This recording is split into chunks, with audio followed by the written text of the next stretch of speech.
দর্শক, Asian TV লাইভে আপনাদের স্বাগতম। আগামীকাল হতে যাচ্ছে জাতীয় সংসদ নির্বাচন।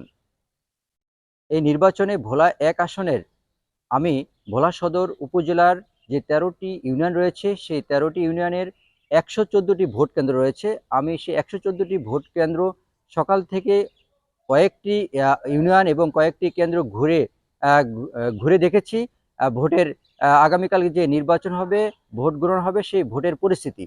তো দর্শক, আমি এখন রয়েছি ভোলা সদর উপজেলার পূর্ব ইলিশা ইউনিয়নের একটি ভোট কেন্দ্রে।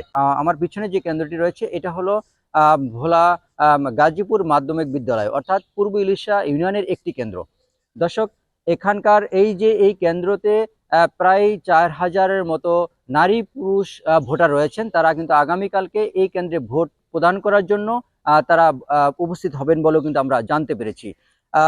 এখানকার ভোলা ১ আসনের প্রায় ভোটার রয়েছেন ৪,৬০,০০০-এর মতো। এখানে পুরুষ ভোটার রয়েছেন ২,১০,০০০ এবং নারী ভোটার রয়েছেন ১,৯৬,০০০। পাশাপাশি এখানে তৃতীয় লিঙ্গের ভোটার রয়েছেন ৫ জন।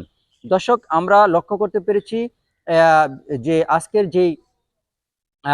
এই কেন্দ্রটিতে আমরা লক্ষ্য করতে পেরেছি এবং ১৩টা ইউনিয়ন ঘুরে আমরা লক্ষ্য করতে পেরেছি যে কেন্দ্রগুলো রয়েছে ভোট কেন্দ্র, সেখানে কিন্তু আইন শৃঙ্খলা রক্ষাকারী বাহিনী থেকে শুরু করে ভোটের যেই পরিস্থিতি এবং কেন্দ্রগুলোতে যেরকম প্রশাসনিক যে নজরদারি, সেটা কিন্তু এখন আমরা লক্ষ্য করতে পারিনি, বা এই কেন্দ্রটি আমরা এসে দেখেছি, এখানেও কিন্তু সেরকম কোনো প্রশাসনিক কর্মকর্তা অর্থাৎ আইন শৃঙ্খলা রক্ষাকারী বাহিনীতে যারা দায়িত্ব থাকবেন তাদের উপস্থিতি কিন্তু আমরা লক্ষ্য করতে পারিনি, এবং ভোটের যে সরঞ্জামাদি আসার কথা ছিল সেটা কিন্তু এখনো আসে নাই। তবে আমরা যেটুকু রিটার্নিং কর্মকর্তার মাধ্যমে জানতে পেরেছি যে বিকালের মধ্যেই কিন্তু এখানে ভোটের যে সরঞ্জামাদি এবং আইন শৃঙ্খলা রক্ষায় যারা দায়িত্ব থাকবেন তারা কিন্তু এই ভোট কেন্দ্রে স্ব ভোট কেন্দ্রে চলে আসবেন বলেও কিন্তু আমাদেরকে জানিয়েছেন।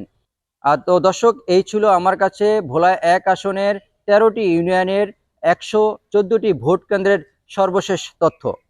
মোহাম্মদ মহিউদ্দিন, এশিয়ান টেলিভিশন, ভোলা।